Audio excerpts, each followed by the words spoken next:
Halo guys, balik lagi dalam channel gua.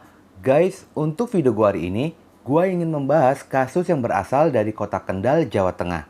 Kasus ini layaknya seperti adegan di dalam sinetron.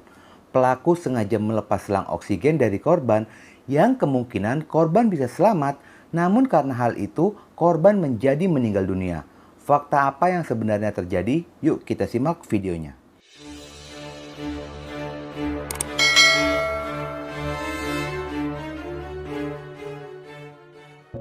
Pada tanggal 19 Desember 2021, pagi itu sekitar jam 8, warga RT 4 RW 1 Desa Korowelang Anyar, Kecamatan Cempiring, Kabupaten Kendal, Jawa Tengah.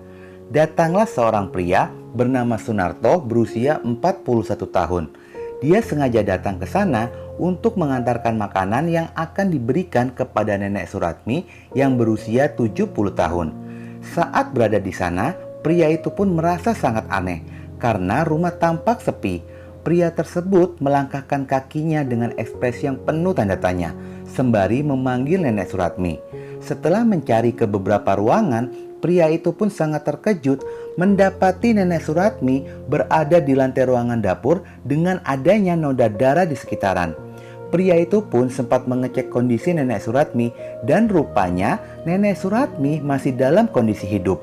Sontak saja dia pun berteriak meminta tolong kepada warga sekitaran. Adanya teriakan itu pun memancing warga untuk datang, dan guna menyelamatkan nyawa nenek Suratmi, warga bergegas membawanya ke rumah sakit Suwondo.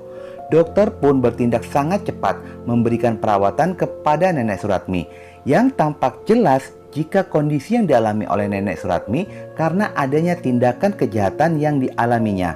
Sebagian warga pun segera melaporkan kejadian ini kepada pihak kepolisian. Polisi segera datang dan segera melakukan investigasi di TKP. Namun ternyata pada saat tiba di rumah sakit, nenek Suratmi sudah dinyatakan meninggal dunia. Pihak kepolisian yang mendapati jika korban telah meninggal dunia segera memeriksa beberapa saksi sebanyak 26 saksi, meliputi keluarga ataupun tetangga dari korban.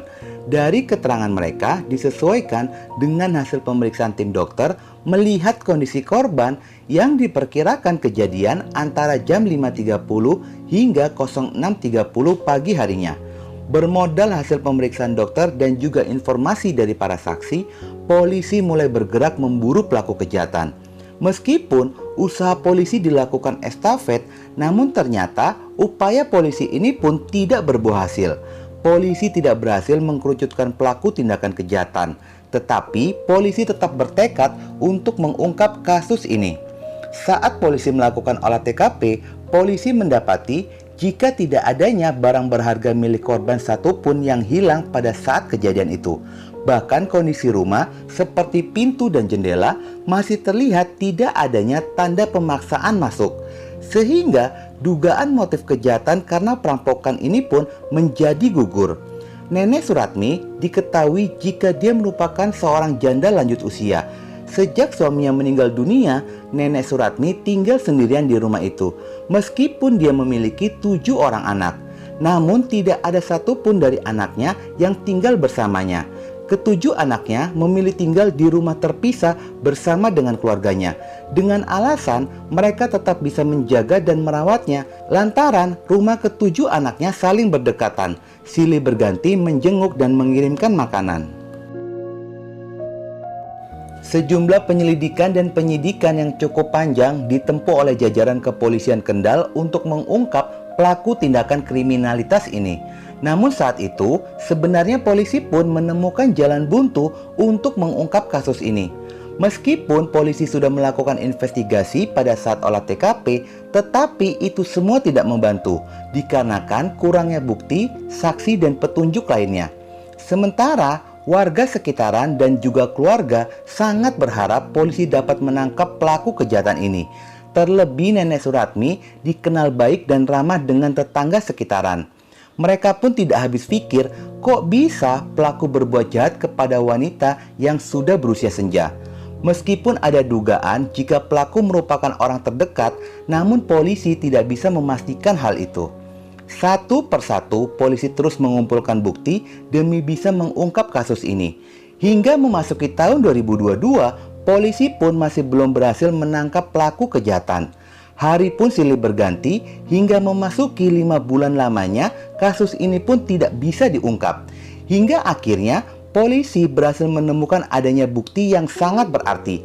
Ternyata, sebelum Nenek Suratmi dibawa ke rumah sakit, Nenek Suratmi sempat menjalani perawatan di puskesmas yang lokasinya tidak jauh dari tempatnya. Kasus ini pun mendapatkan titik terang adanya rekaman CCTV saat di puskesmas. Salah satu penyebab Nenek Suratmi meninggal adalah dicabutnya selang oksigen itu.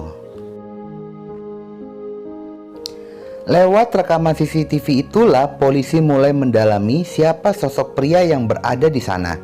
Hasil dari penyelidikan diketahui jika sosok pria itu bernama Sunarto adalah pria pertama yang menemukan Nenek Suratmi.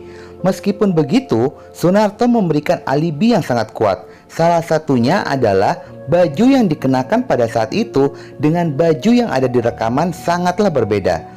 Namun hal itu pun disangkal oleh para saksi jika rekaman di dalam CCTV itu adalah Sunarto dan dia sempat berganti baju pada saat kejadian itu.